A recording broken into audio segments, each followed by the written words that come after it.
செல்போனால் நாசமாகுது. இது தனி மனித உறவுகள், அதாவது ஆண் பெண் உறவு, குறிப்பாக கணவன் மனைவி உறவு, இதுவும் கூட செல்போனால மிக நாசமாக இருக்குது. அந்த உறவு கூட முறிந்திருக்கிறது. இதை பல வழக்குகளில், விவாகரத்து வழக்குகளில் நானே பார்க்குறேன் அப்படின்னு நீதியரசர் ஜேஆர்எஸ் அவர்கள் சொல்லியிருக்கிறாரு. இது ஒரு சாதாரணமாக நம்ம போயிடலாம். அது சம்மந்தமாக ஒரு நியூஸை இதில் நம்ம எடுக்க வேண்டியது இல்லை. அதில் அவர் குறிப்பிட்டவன்னு சொல்றார், இந்த ரீல்ஸ் மோகம், இந்த செல்ஃபோன் இந்த ஒரு கேட்கெட், இதன் மூலமாக நாட்டுடைய அரசியல் மாறுகிறது, மாநிலமே நாசமாகலாம் போகுது அப்படின்னு சொல்லியிருக்காரு.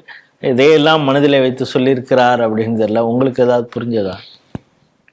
அதாவது மனிதனுக்கு பொழுதுபோக்கு என்பது அந்த வாழ்க்கையில் ஒரு அம்சம்.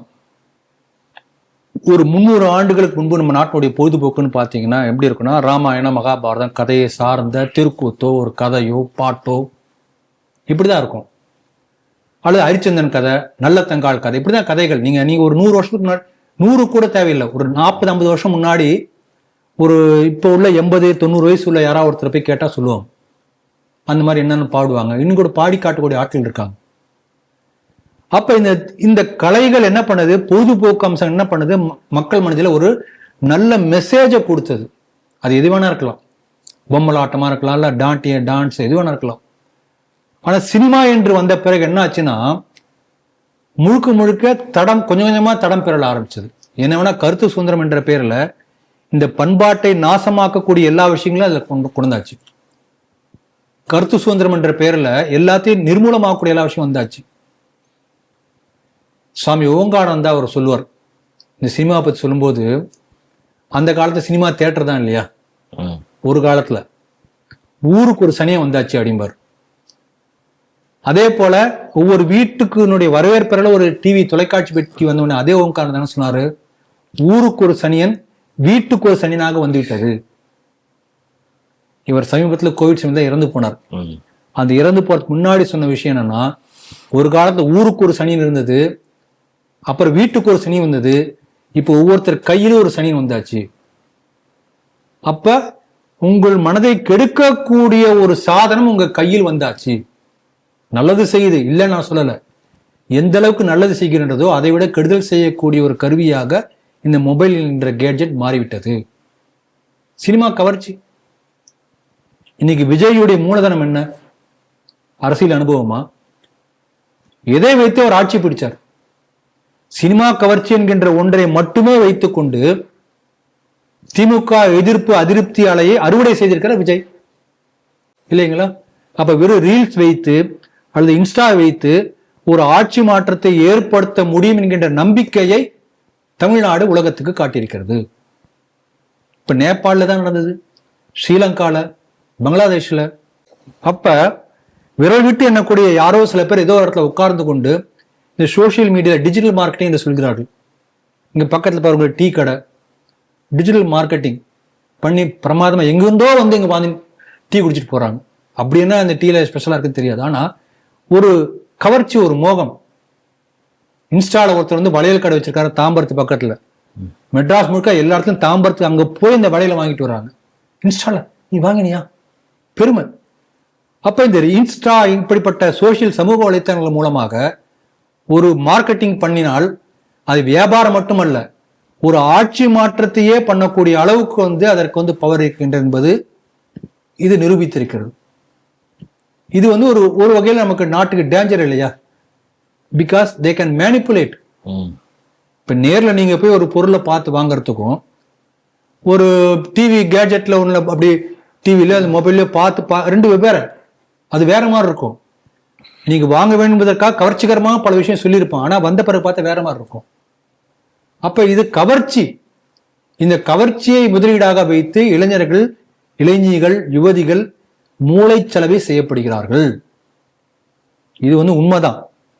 என்னுடைய அப்பா சொல்லுவார், நான் சொல்றதெல்லாம் 30 ஆண்டுக்கு முன்பு கதை. அப்பெல்லாம் எங்க காலத்துல சிவாஜி, எம்ஜிஆர், அதுக்கப்புறம் கொஞ்ச நாள் கழிச்சு ரஜினி, கமல். இதுதான் நாங்க பேச்சு. இப்போ வேற ஒன்றும் இருக்காது. அதை ஆர்கியூ பண்ணுவோம். ஒரு பக்கம் ரஜினி ரசிகர், ஒரு பக்கம் கமல் ரசிகர்.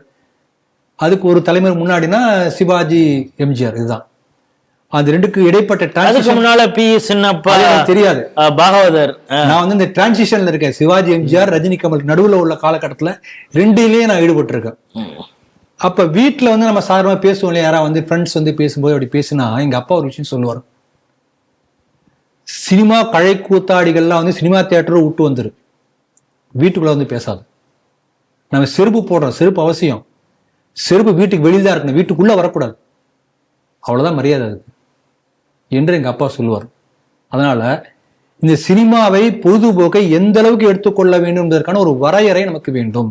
அந்த வரையறை நமக்கு இல்லாம போச்சுன்னா it will dominate, it will influence, it will make anything. அப்படிப்பட்ட ஆபத்துக்கு நம்ம கொண்டு போகக்கூடாது. அதான் அவர் சொல்லியிருப்பார் நினைக்கிறேன்.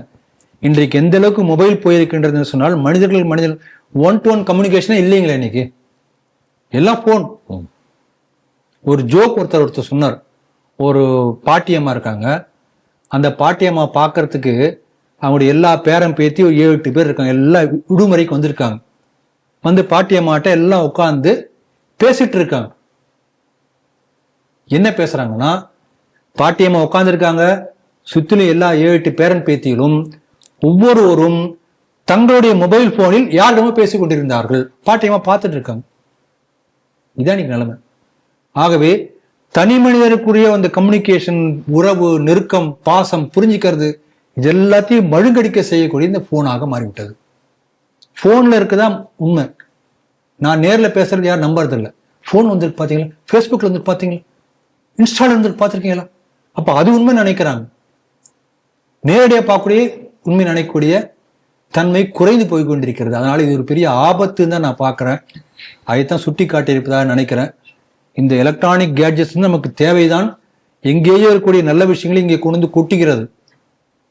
அது வகையிலே பாராட்டணும். அதே போல கரப்பான் பூச்சிகள் இதெல்லாம் வருகிறது. அதனால கலைச்செடிகள், நல்ல செடிகளோடு சேர்ந்து கலைச்செடிகள் நூற்றுக்கணக்கில் வருவது போல இதை சரியான முறையில் பயன்படுத்தக்கூடிய ஒரு என்ன சொல்றது, ட்ரைனிங் நம்முடைய குழந்தைகளுக்கு, நம்முடைய யுவதிகளுக்கு நம்ம கொடுக்கணும். கொடுக்காவிட்டால் அந்த தனிப்பட்ட ஆளுக்கு மட்டுமல்ல, மாநிலத்துக்கு, தேசத்துக்கே அது பெரிய ஆபத்தாக முடியும் என்பதை சூசகமாக நீதியரசர் குறிப்பிட்டிருப்பதாக நான் நினைக்கிறேன்.